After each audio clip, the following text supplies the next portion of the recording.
The Simpsons are America's favorite family.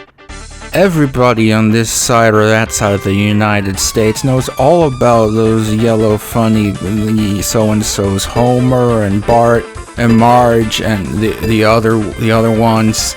They're number one top-rated cartoon about yellow people in the entire world.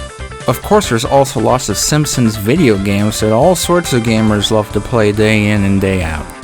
But did you know that there's a long and controversial history behind America's favorite donut dough saying dumbies? Let's get into it.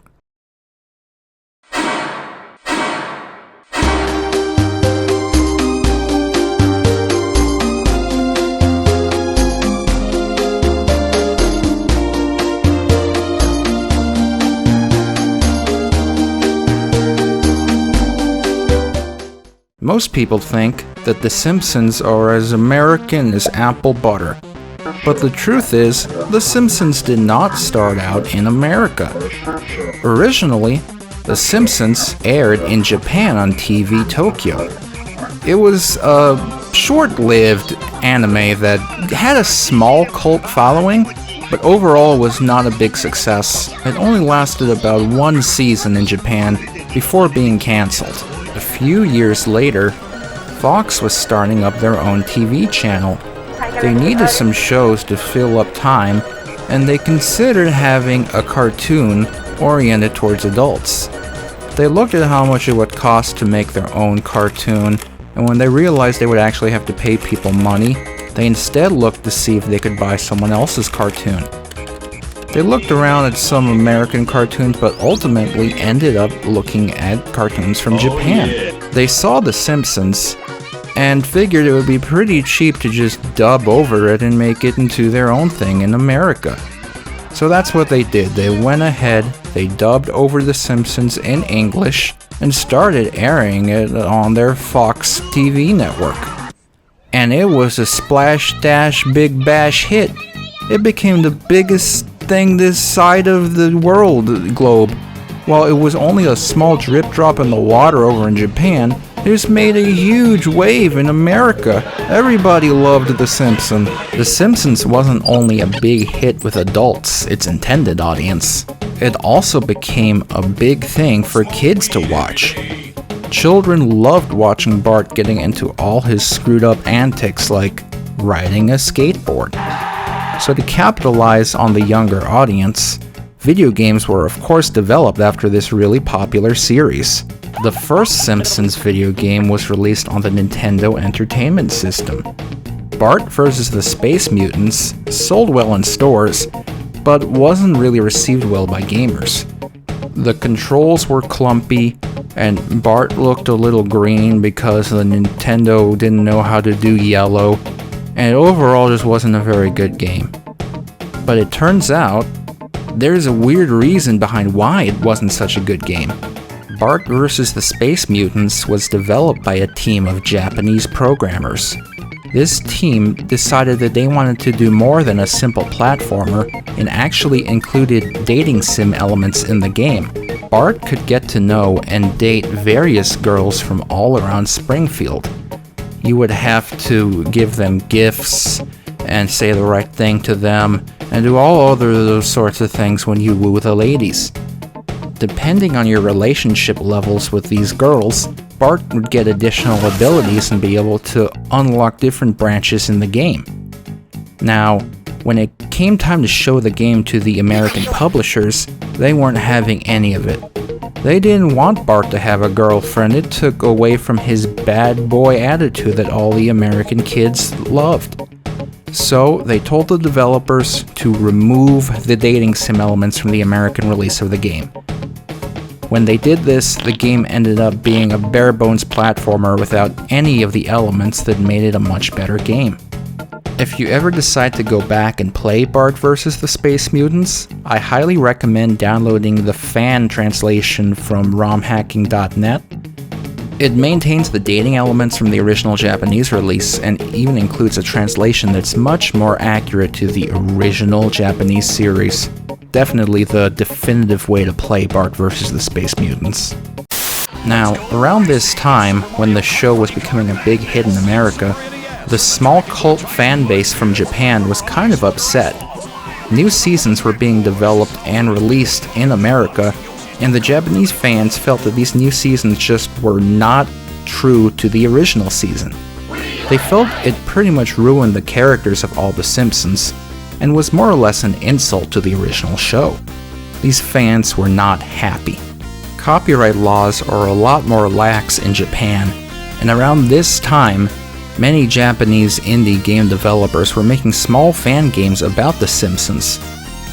These developers were striving to make games that stayed true to the original Japanese first season, and usually they would even take jabs at the new American seasons in their fan games. The next big notable Simpsons video game to release was Virtual Bart for the Super Nintendo. This game was a very early example of successful VR in gaming. Using Nintendo's patented Super Virtual Boy technology, this game let you step right into the shoes of Bart Simpson himself, giving you the most realistic Simpson experience to date. Now, of course, no Simpsons game comes out without controversy. It turns out Virtual Bart is actually a reskin of another existing game. In Japan, a game called Booby Boy in Game World was actually the first Super Famicom game to use the Super Virtual Boy. They wanted to release this in America as it was the first virtual game for the Super Nintendo, but Nintendo knew that the Booby Boy franchise wouldn't really draw in any buyers in America since the show didn't even air here. So they went ahead and rebranded it as The Simpsons. To make matters even more confusing, when it came time to release the game in Europe, they had another problem. The Simpsons didn't even air in Europe. The European Union had early on decided that The Simpsons were a bad influence on Europeans everywhere and banned the show across the entire Union. So Nintendo had to reskin it again. This time as a show that was only really popular in France. It was called Rotten Randy in Europe. So we end up with the same game with 3 different names that becomes really hard to discuss with fans worldwide when everyone has different memories of this game being reskinned, retitled. It was a mess. Around the same time that Virtual Bart released, the first handheld Simpsons game also came out. Bart Simpson's Escape from Camp Deadly was gamers' first opportunity to take Bart on the go. The game was bad, but it ended up stirring up controversy over a hidden message included in the game. You see, Camp Deadly was another game developed by the original Japanese studio who made the NES game, and they were still bitter over their dating sim getting pulled out of the American release. So one of the most angry programmers put in a secret message in a hidden room.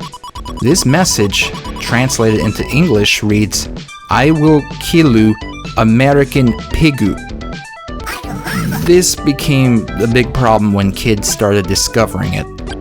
Needless to say, these developers lost their license to the Simpsons franchise and went under shortly afterward. Now, around this time, The Simpsons actually experienced a small renaissance in Japan. The new American seasons were being brought over to Japan and redubbed in Japanese. The characters were being voiced by the cast from Dragon Ball, and it was being directed by Akira Toriyama. The success of this new dub in Japan actually led to the development of the Simpsons arcade game by Konami. As many of you know, The Simpsons Arcade is a great game.